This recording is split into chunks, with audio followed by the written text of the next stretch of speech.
പിണറായി വിജയൻ പ്രതിപക്ഷ നേതൃസ്ഥാനം ഒഴിയണമെന്നും MLA സ്ഥാനം രാജിവെക്കണമെന്നും ഉള്ള ആവശ്യം ഉന്നയിച്ചുകൊണ്ട് സംസ്ഥാനത്തിന്റെ വിവിധ ഏരിയ കമ്മിറ്റികൾ ആവശ്യമുന്നയിച്ചിരിക്കുന്നു.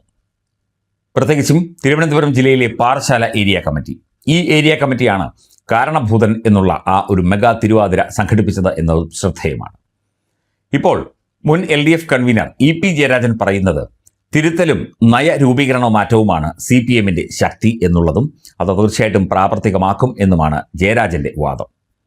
പക്ഷേ സാധാരണക്കാരായ സഖാക്കൾ അടക്കം ചോദിക്കുന്നു, ഇത്തരത്തിൽ തെറ്റുകൾ ധാരാളം പറ്റിയിട്ടും അതൊന്നും തിരുത്തി മുമ്പോട്ട് പോകാൻ ഇത്രയും കാലമായിട്ടും ശ്രമിക്കാത്തത് എന്തേ? 64 മുതൽ തെറ്റുകൾ പറ്റുന്നുണ്ട്, ധാരാളമായി തിരിച്ചടികൾ നേരിട്ടിട്ടുണ്ട്, വിജയവും ഉണ്ടായിട്ടുണ്ട്. പക്ഷേ പരാജയത്തിൽ നിന്ന് തെറ്റുകൾ ഉൾക്കൊണ്ട് മുമ്പോട്ട് പോകാൻ ഇതുവരെ പാർട്ടിക്ക് കഴിഞ്ഞില്ലല്ലോ എന്നതിന് ജയരാജന് വ്യക്തമായ ഉത്തരമില്ല. എല്ലാത്തിലും ഒരു പ്രത്യേകതരം മറുപടിയാണ് ജയരാജൻ നൽകിയത്. ജയരാജൻ മാത്രമല്ല, ഇതിനു മുൻപ് ഈ ഒരു വിഷയത്തിൽ തോൽവിയുമായി ബന്ധപ്പെട്ട് പ്രതികരിച്ച എല്ലാ CPM നേതാക്കളും ഇത്തരത്തിൽ ഒരു ഒഴുക്കൻ മട്ടിലുള്ള മറുപടിയാണ് നൽകിയത്. തെറ്റുതിരുത്തും, ജനങ്ങൾ വോട്ട് ചെയ്തില്ല അതുകൊണ്ട് തോറ്റു, തെറ്റുതിരുത്തി മുമ്പോട്ട് പോകും, കൃത്യമായി ഇടപെടൽ ഉണ്ടായി, ഡീലുകൾ ഉണ്ടായി, കോൺഗ്രസും അതുപോലെ BJPയും വോട്ടുകൾ മറിച്ചു വിറ്റു തുടങ്ങിയ കാര്യങ്ങളാണ് ഇവർ ദിവസങ്ങളായി പറഞ്ഞുകൊണ്ടിരിക്കുന്നത്. പക്ഷേ തെറ്റുതിരുത്തും എന്ന് കൃത്യമായ ഒരു വാദം ഉന്നയിച്ചത് ഇപ്പോൾ ജയരാജൻ മാത്രമാണ്. തെറ്റുതിരുത്തും എന്ന് പറഞ്ഞാൽ തെറ്റ് പറ്റിയിട്ടുണ്ട് എന്നർത്ഥം. ഇവരാരും തെറ്റുപറ്റി എന്ന് സമ്മതിച്ച് തരില്ല. തെറ്റ് ജനങ്ങളുടെ ഭാഗത്താണ്, അല്ലെങ്കിൽ തെറ്റ് സർക്കാരിൻ്റെ, ഇപ്പോൾ തിരഞ്ഞെടുക്കപ്പെട്ട സർക്കാരിൻ്റെ ഭാഗത്താണ്.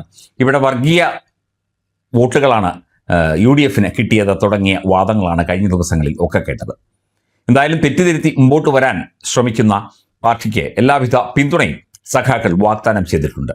കേരളം ഒന്നടങ്കം ഈ ഭരണവിരുദ്ധ വികാരത്തെക്കുറിച്ചും അല്ലെങ്കിൽ ജനങ്ങളുമായി അകന്നതിനെക്കുറിച്ചും മുഖ്യമന്ത്രി ജനകീയനാവാത്തതിനെക്കുറിച്ചും അന്നത്തെ മുഖ്യമന്ത്രി ജനകീയനാവാത്തതിനെക്കുറിച്ചും മുഖ്യമന്ത്രിയായിരുന്ന വ്യക്തിയുടെ ധാർഷ്ട്യവും അഹങ്കാരവും ഒക്കെ തന്നെ വ്യാപകമായി ചർച്ച ചെയ്യുകയാണ്.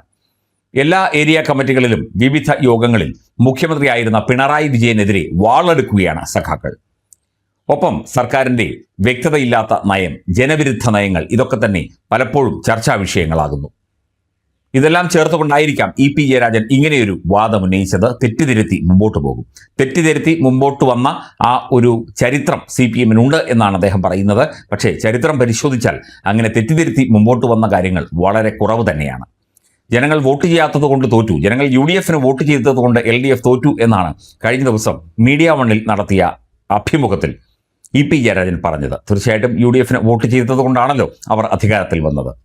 തെറ്റ് തിരുത്തുകയാണെങ്കിൽ തീർച്ചയായിട്ടും നിങ്ങൾക്ക് കൊള്ളാം എന്ന് തന്നെയാണ് ഈ ഒരു മറുപടിക്ക് ഒരു മറ്റു മറുപടി ഇവിടുത്തെ സാധാരണ ജനങ്ങൾ കൊടുക്കുന്നത്.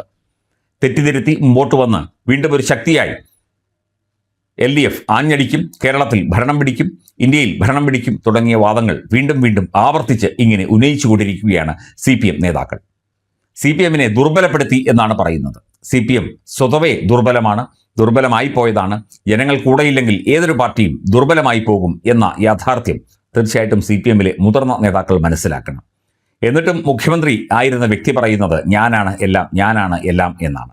ഞാൻ കഴിഞ്ഞേ എന്തുമുള്ളൂ, ഞാൻ കഴിഞ്ഞേ പാർട്ടിയുള്ളൂ, ഞാനാണ് പാർട്ടി എന്ന് പറഞ്ഞുകൊണ്ടിരിക്കുന്ന ഈ അവസ്ഥ മാറിയെങ്കിൽ മാത്രമേ ഈ തെറ്റിദ്ധരുത്തലിന് ഒരു സാധ്യതയുള്ളൂ എന്നും മുതിർന്ന CPM നേതാക്കൾ തന്നെ വിവിധ ഏരിയ കമ്മിറ്റി യോഗങ്ങളിൽ വിലയിരുത്തുന്നു.